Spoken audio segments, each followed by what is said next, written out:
Soberano Deus e Pai, Aleluia, ainda na mesma Deus. ligação, É verdade, Jesus. com louvor, tivemos a oportunidade de chantar. Aleluia, Pai, fala conosco, toma através sim do teu seu nome, instrumento, Jesus, toma teu Pai. filho. Toma sim, Deus, tu ajuda ele, capacita, seu tu abre o entendimento, Pai, traz, Pai, a revelação da tua palavra, Pai, do teu Espírito. Sim, Deus, Que ele aleluia. diminua, que ele Sim, desapareça. Deus, em nome de Que o Jesus. Senhor tenha a primazia total, Pai, nesta Sim, noite. Deus, em Pai. nome Fala de conosco. Jesus. Fala conosco, prepara-se os corações, como a terra, Pai, arada, com a terra preparada para receber a preciosa semente. Assim sempre teu filho, enquanto, Pai, ele traz a mensagem, peleja pela causa dele, abençoa, abre as portas, movimenta para o céu a favor da sua casa. Assim te oramos, grato no nome de Jesus. Amém, Jesus, glória a Deus. Amém? Graças a Deus, Amém. igreja. Amém. Vamos abrir nossa Bíblia. Sei que é noite de ceia, mas toda palavra que contém nas Escrituras Sagradas, elas seguem uma única direção que apontam para Jesus Cristo. Amém, glória a Deus. Pede que a igreja abra a Bíblia no livro de Jó, capítulo de número 19.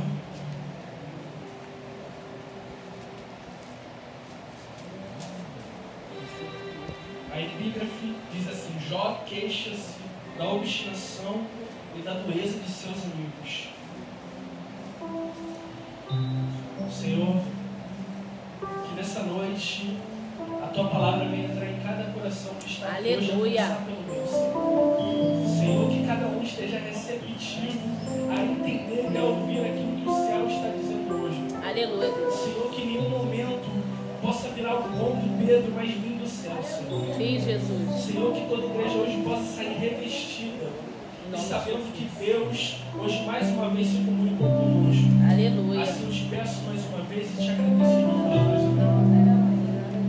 Bom, para quem conhece esse livro, muito pregado aí fora, muito explorado, mas um livro que contém muita coisa profunda que muitas das vezes a gente não se aperfeiçoa tanto.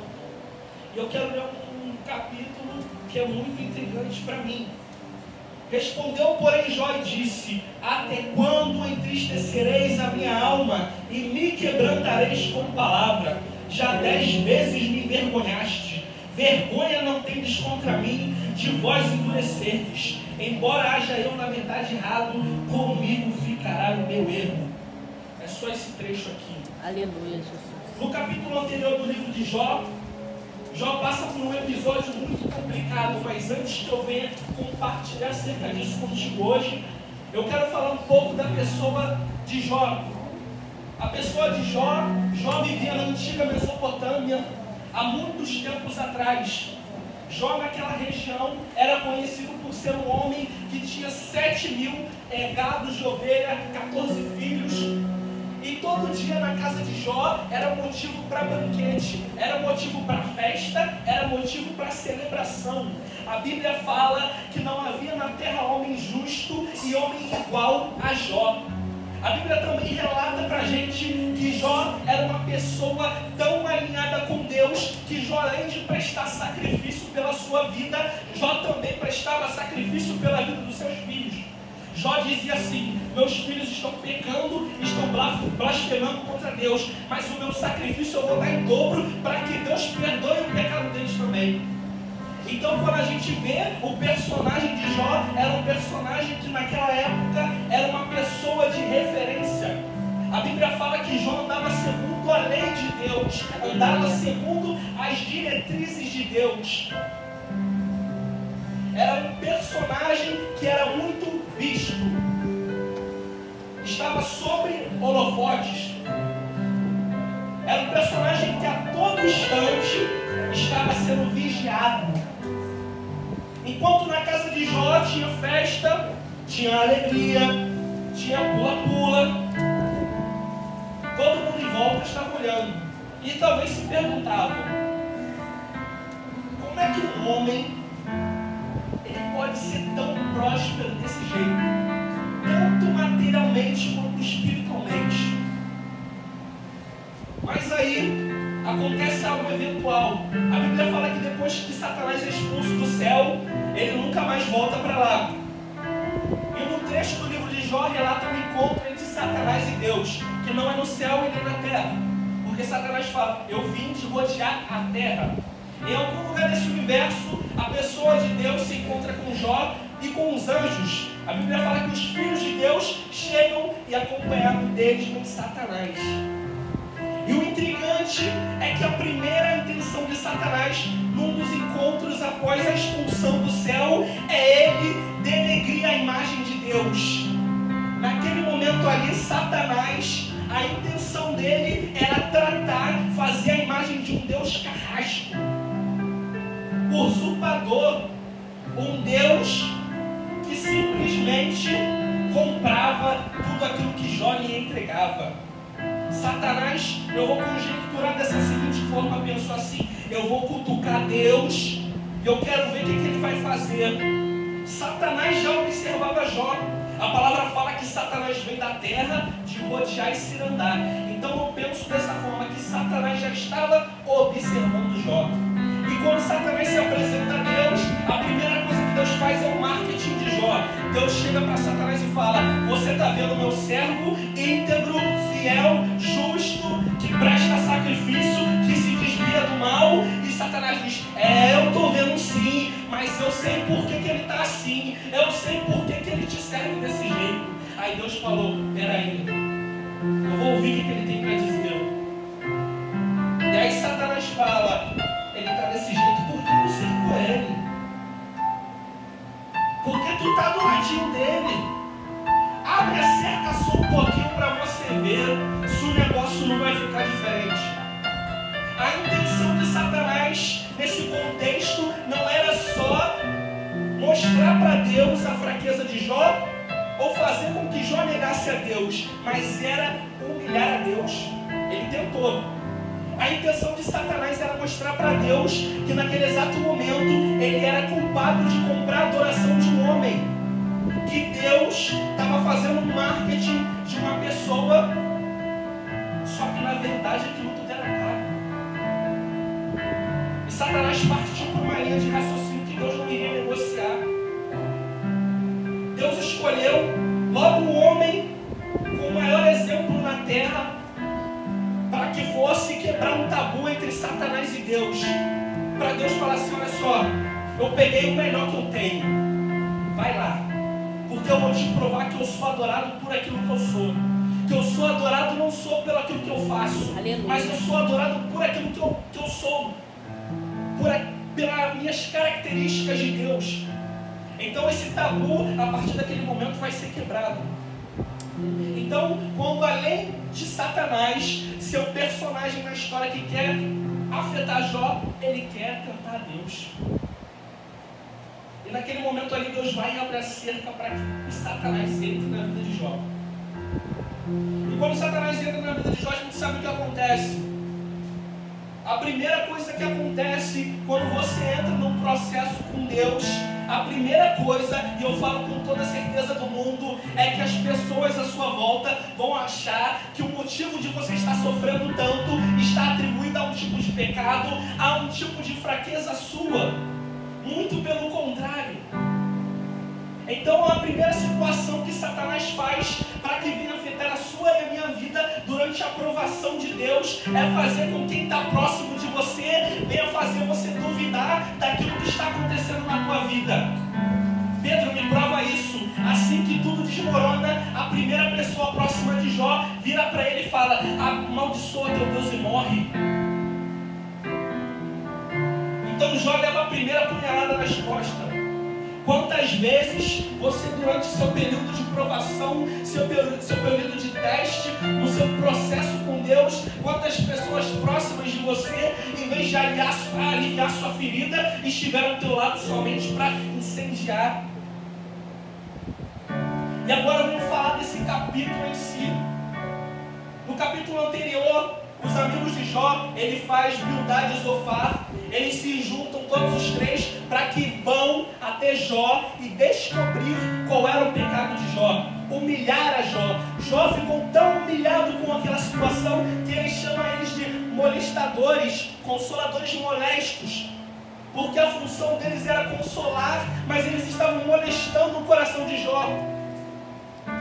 Eu quero te dizer uma coisa hoje, que quando Deus vai começar um processo na tua vida, você tem que saber selecionar quem vai estar contigo. Aleluia. Você tem que saber selecionar onde você vai estar, porque no momento de fragilidade, é no momento onde você está mais fraco de si. Você precisa entender que nem todo lugar é para você estar. Glória a Deus. Aleluia. E naquele exato momento, quando Jó estava precisando de um refrigério na sua alma, vem 3 pessoas e jogam ali tudo em cima dele. A gente tem que saber que no dia difícil temos que escolher com quem vamos andar. Jesus é muito claro quando ele está nas suas últimas considerações, perto do momento da crucificação, quando ele vai orar, ele chama os mais íntimos para que fiquem perto dele, para que ele compartilhe com eles. Eu estou com medo, eu estou sofrendo. Talvez para os outros discípulos, Jesus não podia mostrar aquele lado dele, porque não entenderiam, mas ele sabia que quem era íntimo dele iria compreender o que ele estava sentindo. No momento difícil, você tem que saber selecionar quem vai estar contigo. Você tem que saber selecionar onde você vai estar. Porque a primeira coisa que Satanás vai fazer quando você está num propósito com Deus, no processo, é ele mudar a imagem. Satanás queria fazer com que Jó sentisse que tudo aquilo que ele estava vivendo era fruto de um pecado, mas na verdade era uma provação. Satanás queria mudar o quadro da situação, virar Deus contra Jó e Jó contra Deus. E Jó, até certo momento, acredita que Deus está disposto até o fim em castigá-lo. Que Deus era como um adversário e que Deus estava ali para castigá-lo por algum motivo que desconhecia a pessoa de Jó. O processo, a provação, era um momento de fragilidade do crente. É um momento de fragilidade do ser humano. Por quê? Porque quando estamos frágeis, quando estamos fracos, é o momento onde Deus mais opera na nossa vida. Então, se Deus primeiro vai te levar para fazer um propósito contigo, no meio desse processo você vai estar frágil, você vai estar fragilizado, você vai estar fraco. Então, se você está fraco para ser cheio de Deus, você não pode estar perto de gente que vai te tacar pedra. Você precisa estar perto de lugares aonde vai te acrescentar algo grande, aonde vai estar contigo do teu lado. Porque Jesus nunca desarmou a Pedro. O problema, Jesus nunca quis tomar a espada de Pedro, porque Jesus sabia que o problema não era a espada de Pedro, o problema não era o temperamento de Pedro, o problema não era o jeito que Pedro falava, o problema era o coração de Judas. Você tem que saber com quem você vai andar. Tem muita gente que está no nosso meio, que está quieto, está calado, mas o coração que é o problema. Jesus podia ter desarmado a Pedro, mas ele sabia que o problema não estava na espada. O problema não estava naquele camarada que dava trabalho para ele.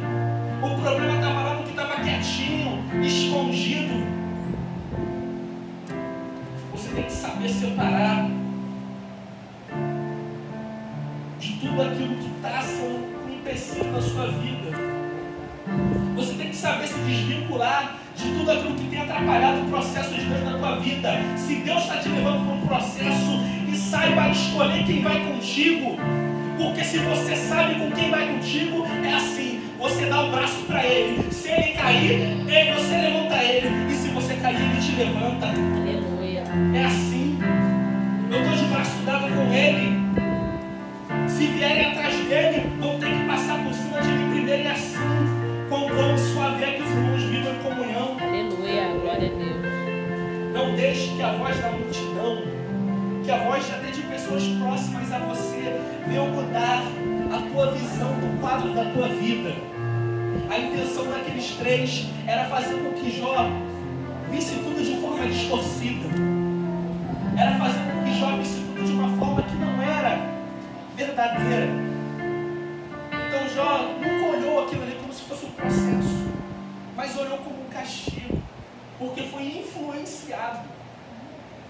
A influência de quem vai estar contigo no dia mau vai ser uma influência muito pior de quem está contigo no dia bom. A gente tem que saber escolher. E a palavra de Deus fala, como Jesus Cristo, Jesus, ele é um especialista e um selecionador, digamos assim. Porque muitas das vezes Deus pega aquilo que não é e transforma em algo. Talvez muitas das vezes hoje na sua vida, mudando um pouco o direcionamento da palavra, talvez muitas das vezes hoje na sua vida você tenha achado que uma pessoa, porque te dá trabalho, porque uma pessoa difícil, é alguém que você tem que abandonar. Muitas das vezes as pessoas que estão ao teu lado vão te incomodar, vai ter gente que vai te dar trabalho, vai ter gente que vai te ligar na meia-noite pedindo oração, vai ter gente que vai tirar teu sono, mas se chegar o dia mal, pode estar com a espada, pode estar o que for, mas está do teu lado. Aleluia. Glória a Deus. Saiba escolher quem vai contigo para o dia ruim. Eclesiastes fala que tem um dia para cada circunstância, e quando o dia mal chega, ele não chega avisando que ele vem. Então esteja alicerçado, esteja cercado de quem vai agregar algo a você. Não se deixe levar pela circunstância que as pessoas estão propondo para você. Talvez hoje o processo está difícil. Pessoas próximas viraram para você e, em vez de enxugar as suas lágrimas, te tacaram pedra no teu telhado. Talvez as pessoas hoje, mesmo vendo sua situação de forma complicada, preferiram ir lá e zombar de você do que te estender a mão. Mas Deus está falando hoje para você: quem te levanta sou eu. Aleluia. Pode uma mãe se esquecer de um filho, mas eu não esquecerei de ti. Aleluia. Deus, Ele nunca trabalha de uma forma sozinho. Enquanto tem gente que vai correr, vai ser covarde, vai te largar no meio da guerra. Vai ter gente que vai ser igual Josué, vai pegar você pelo braço e vai falar vamos. Vai ter gente que vai ser igual Ur, vai segurar tua mão. Enquanto a gente que vai te virar as costas, vai ter gente que vai estar orando por você e você nem sabe. Vai ter gente que vai estar intercedendo por você, porque Deus vai chegar e vai falar assim: ora por ele, ora por ela, vai ser oração, tu não fica. Tu pode até às vezes estar pensando assim: eu estou largado as traças, mas tem alguém orando por você. Deus incomoda o sono do rei, Deus incomoda o sono de quem ele quer. Ele faz lembrar aquela irmã no monte de madrugada de você. Aleluia. Você não está sozinho. Gideão, você não está sozinho, tem mais. Meu Deus. Tem mais. Você acha que é pouco, mas tem mais aí atrás. Elias, você acha que você é o último? Tem outros que não se curvaram a Baal. Você não está sozinho, mas saiba escolher quem vai estar contigo. Aleluia. Saiba selecionar quem vai contigo para o dia difícil, quem vai para o Getsemane contigo, quem vai ver aquele teu lado assim: eu estou fraco. Quem vai virar para tu e vai falar assim: eu estou contigo. Mas vai ter gente que vai virar para você e vai dizer assim: conta comigo não. Vai ter gente que vai correr.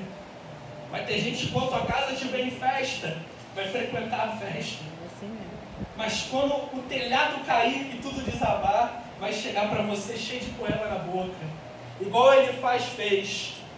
Cheio de poema, falando para Jó sobre pecado, sobre que Jó deveria mostrar à luz aquilo que ele estava escondendo.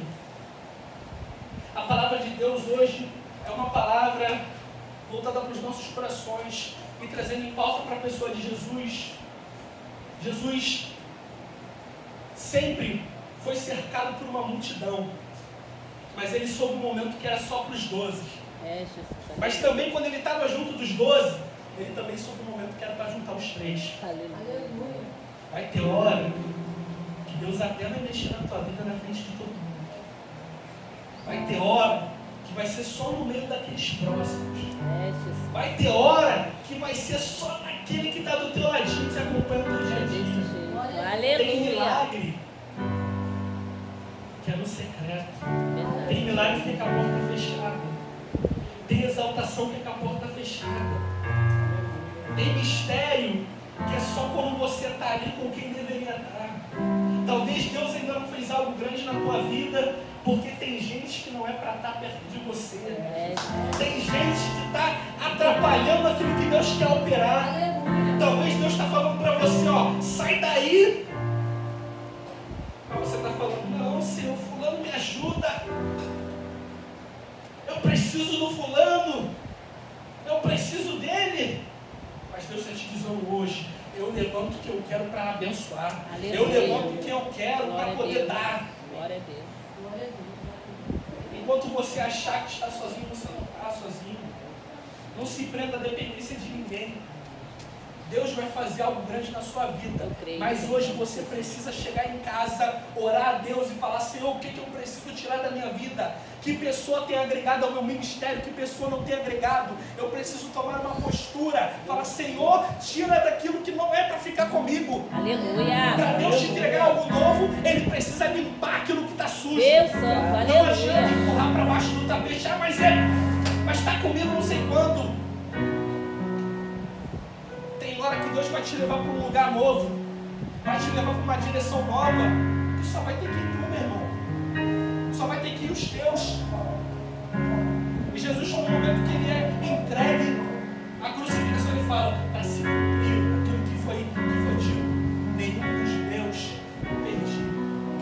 Não perdi nenhum dos meus. Ele sabia quem estava com ele. Ele sabia quem ele confiou, cada um dos 12. Ele sabia que tinha hora que a multidão estava em volta dele, mas ele sabia quem podia encontrar.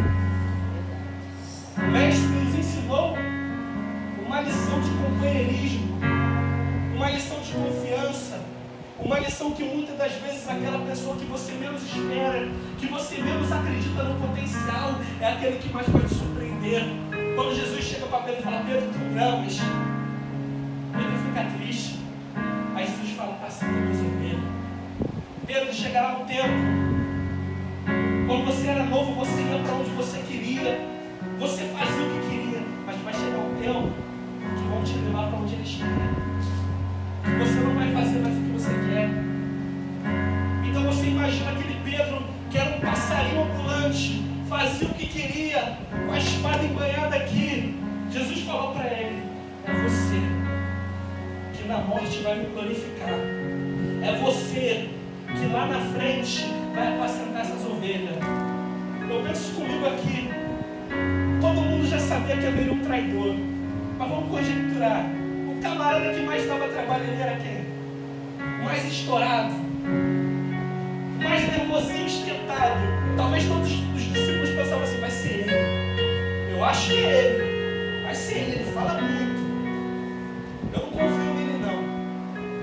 Mas quando foi para poder assumir, para poder continuar o ministério que Jesus deixou nessa terra, quem foi? Tem gente até que acha que não pode confiar em você. Tem gente que você até quer ajudar, mas não quer a tua ajuda. Não enxerga em você. Mas Deus vai te usar para ajudar essa pessoa. Essa mesma pessoa que olha para você como um caso perdido, que olha para você como alguém que não pode entregar nada a ela, que acha que pode confiar no outro, mas em você não, é essa pessoa que Deus vai quebrar toda, só para que você chegue lá de mansinho e fale assim, eu estou aqui. É aquela pessoa que mais fala de você, aquela pessoa que talvez você deu mais trabalho. Quando o negócio apertar, quem vai chegar? É você. Eu costumo dizer que Deus gosta de apostar em causa perdida. Deus gosta. Fala assim, não vai acontecer. Eu penso que no mundo espiritual Deus chega assim e fala assim, o quê? Fala assim, você não é nada. Deus chega assim, o quê? Deus não gosta daquilo que já era. Deus gosta de pegar aquilo que não é para fazer ser. Jesus, é desse jeito. Deus não gosta de pegar a obra pronta. Deus gosta de quebrar e fazer a obra do zero. Aleluia. Deus vai fazer isso na nossa vida. Amém. Deus vai começar tudo do zero. Se for preciso. que nessa noite, essa simples palavra, que vem falar sobre o coração, sobre sentimento. Jesus hoje vem falar sobre sentimento, sobre emoção, sobre comunhão, sobre tudo que está à sua volta quando você sai aqui dessa igreja. Deus vai começar um tempo novo na tua vida. Aleluia. Deus vai deixar do teu lado só quem vai te agregar algo. Aleluia. Glória a Deus. Só vai entrar na terra prometida contigo quem tem que entrar. Amém, Jesus. Glória a Quem Deus. tiver que ficar do lado de fora vai ficar e não reclama. Não reclama. Deus vai fazer algo novo. Eu creio. Assim como Deus fez com Jó. Eu creio. Aqueles 3 que eram para ajudar Jó e não ajudaram. Quando foi lá no último capítulo, Deus falou assim: olha só, é o seguinte, vocês vão lá prestar sacrifício o meu servo Jó, por causa do que vocês fizeram com ele. E aí dele não aceitar, para você ver a minha ira com vocês 3. Então quem está interferindo nesse processo doloroso que você tem com Deus, não vai ficar incluído. Esse processo que está acontecendo na tua vida, ninguém pode meter o dedo aí. Nem Satanás meteu o focinho quando Deus assumiu a história de Jó. A Bíblia não fala mais em Satanás no livro de Jó inteiro. Porque quando Deus está trabalhando, quando Deus está cuidando do vaso, quando Deus está mexendo no vaso, quem está do lado de fora não pode opinar em nada. Quem está do lado de fora não pode dar pitaco em nada. Quem está do lado de fora não pode catucar em nada. A pior coisa que tem é você mexer com o crente que está na olaria, porque está na mão do oleiro. Tu vai meter a mão naquilo que Deus está segurando, rapaz. O processo está acontecendo. Aleluia. Estão tentando até incomodar o processo. Estão tentando até atrapalhar o processo. Tu vai falar: Senhor, o Senhor já está apertando tudo e tem gente do lado de fora querendo piorar as coisas. Mas não vai ficar assim. Quando é Deus que está tratando contigo, meu irmão, é Deus em magnífico. Não tem capeta, não tem sambalate, não tem Tobias, não tem ninguém, não, meu irmão. É você e Deus. Ninguém vai tocar, ninguém vai mexer. É só você e o seu Deus. Então não ligue para as vozes que vêm do lado de fora no meio desse momento difícil. E mais uma vez eu digo, se você tem ciência de que está passando por um processo com Deus, pode ter certeza que a primeira coisa que vai acontecer é vento contrário, é oração contrária, é pessoas que são próximas de você a virar as costas para você, ao invés de te levantar, te dar uma punhalada nas costas. Eu costumo dizer, até para pessoas próximas a mim, quem é pastor, quem é evangelista tem que saber lidar com ingratidão. Quem é cristão tem que saber lidar com ingratidão. Você vai ajudar, você vai dar, você vai levantar, mas vai virar as costas para você e vai dizer: eu não te pedi nada. Assim mesmo. Assim. Vai ter gente que vai virar as costas para você no meio do momento mais difícil. Que vai falar: eu ajudei fulano, eu peguei fulano caído, e agora olha como eu estou. É assim mesmo. Mas pode ter certeza que quando Jó chegou no final desse mesmo capítulo, ele lá no final desse capítulo ele entendeu. E ele falou assim: ó, o meu Redentor vive. Glória a Deus. E não é Zofar, não é Bildade, não é ele faz. É ele mesmo que se levantará para resolver o meu problema. Glória a Deus. Aleluia. É o próprio Deus hoje que está se levantando para resolver o teu problema. Eu creio em nome de Jesus. Você hoje está na olaria, você hoje está num processo.